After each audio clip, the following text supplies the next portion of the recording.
Good morning, everybody. I want to thank you for your patience. I know you're all here want information, and we're giving it to you as quickly as we can. But it's a process we're going through. We want to make sure that we give you the correct and accurate information. So, as you know, last night, a tornado came through the Indian Lake area and devastated the Orchard Island area, the Lakeview area, the Midway area.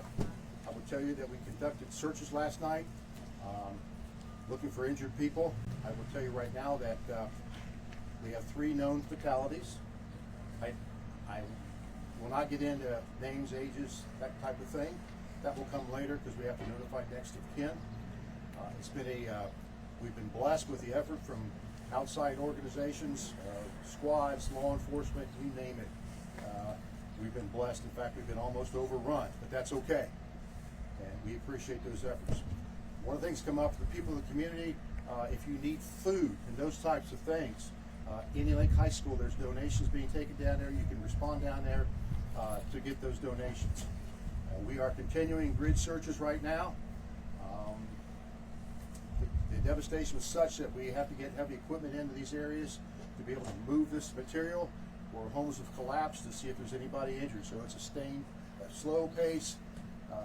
It's going to take a long time. We're going to be here for several hours to make this happen. Again, lots of volunteers, fire departments. I've got with me Chief Gibson here from the Indian Lake Fire District. I'd like him to give a few words here. Mark Gibson from the Indian Joint Fire District here in Russell's Point. Again, what the sheriff said, we worked till about 4 o'clock last night doing search and rescue. Again, we called it off about 4 o'clock and started again about 8 o'clock this morning. We have activated the Ohio State Chiefs Association response plan. We've also contacted the state search and rescue teams, so they're on their way here too. And they have started searching back on Orchard Island. With that, County Commissioner. Good morning. I'm Joe Antrim. I'm one of the Logan County Commissioners and also a lifelong resident here of Indian Lake. So, we're heartbroken by the devastation that's come upon the Indian Lake community in the last several hours. And certainly, whatever local government can do to assist, we certainly are anxious and willing to help in any way. So please let us know at the Commissioner's office or any of the county government agencies how we can help. But we very much appreciate the fact that there has been such an outreach, not only within the community here at Indian Lake, the entire county, in fact many counties around us. And we appreciate the gesture. Thank you.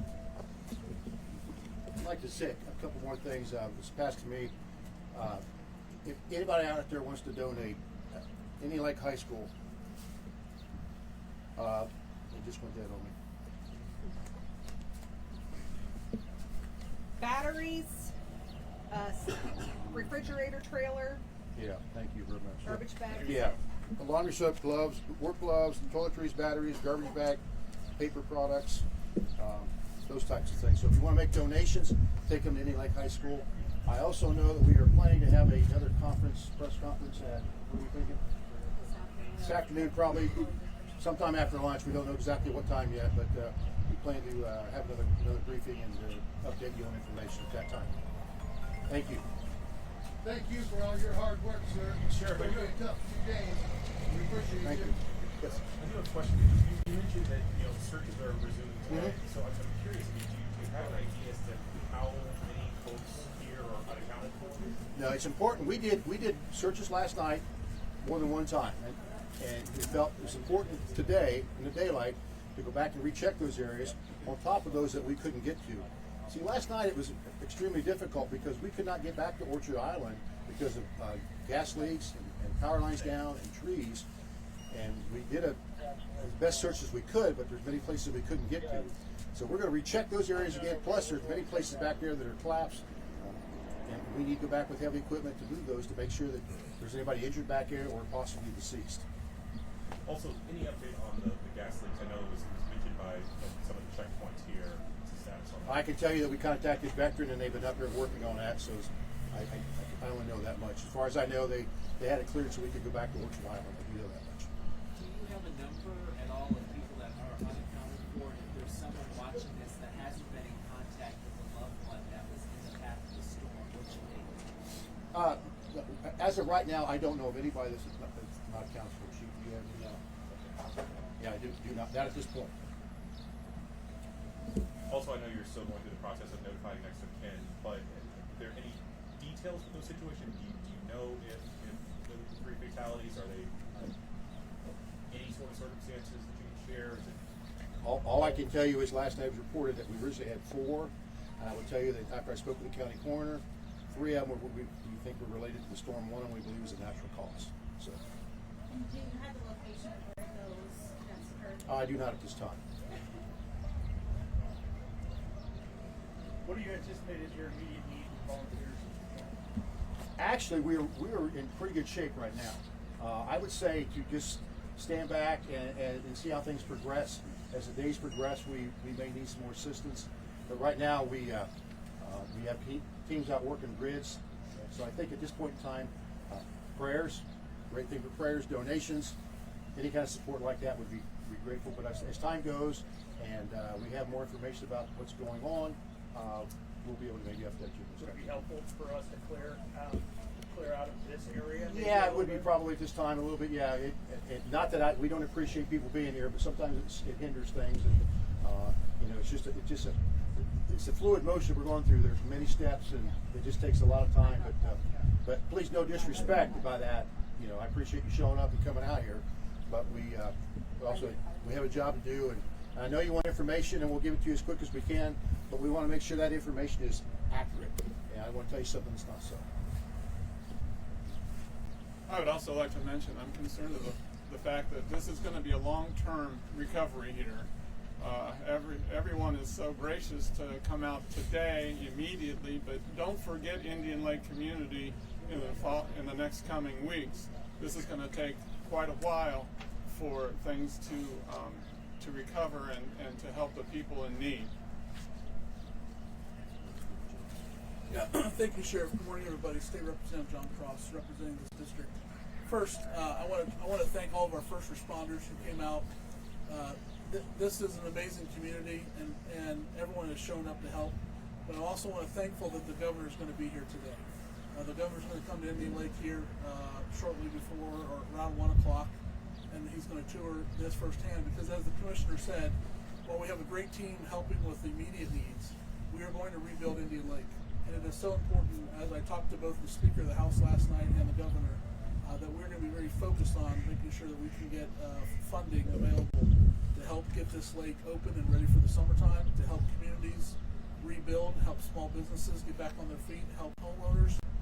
Any help that they need, we're going to make this a number 1 priority to make sure that they have the funding and the support so we can get Indian Lake back on its feet and enjoy a great summer here. So thank you.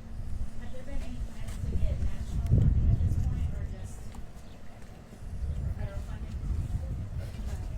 Good morning, Karen Huey, Assistant Director with the Ohio Department of Public Safety.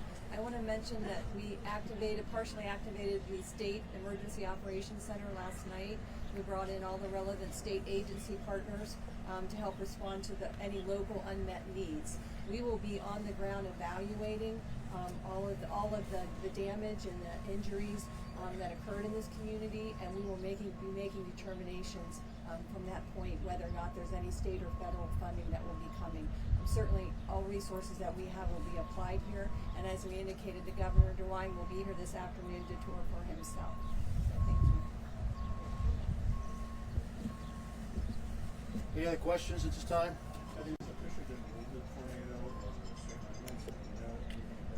I don't officially, but I'd say it was a tornado. Yes, to the best of my knowledge. Yeah. Sounded like yeah. I want to acknowledge my law enforcement partners back here, the MA, John Cross coming out, the fire chief. I also tell you that Chief Fryoff from Russell Point and Mike Thompson, Chief Thompson from Washington Township, we're going to be up here, but they're out actually right now assisting with the grid searches. So I want to point out to them, it's been a great team effort here, folks, to work together here, and we will continue to do that. And like Mr. Cross said, we want to take care of the people up here. We want to get Indian Lake rebuilt. A lot of volunteers. It was packed with people. Tell me about that. About all these people wanting to help out. Well, yeah, there's been a plethora of volunteers coming up here. So, and right now, and we appreciate that, but right now, we don't really have the plate, other to put them right now because we're doing grid searches. Now, I'm sure there's going to be a point in time comes out there's going to be a lot of debris needs to be picked up, stuff like that. People are going to need help, so there's going to be time for that kind of stuff in the near future. But right now, our main concern is we want to make sure that we've got everybody accounted for. Anybody that's injured, get them taken care of, or by chance there's anybody else deceased, we want to make sure that that's taken care of properly, that families are notified. All right, thank you very much. It's at 1 o'clock. Around.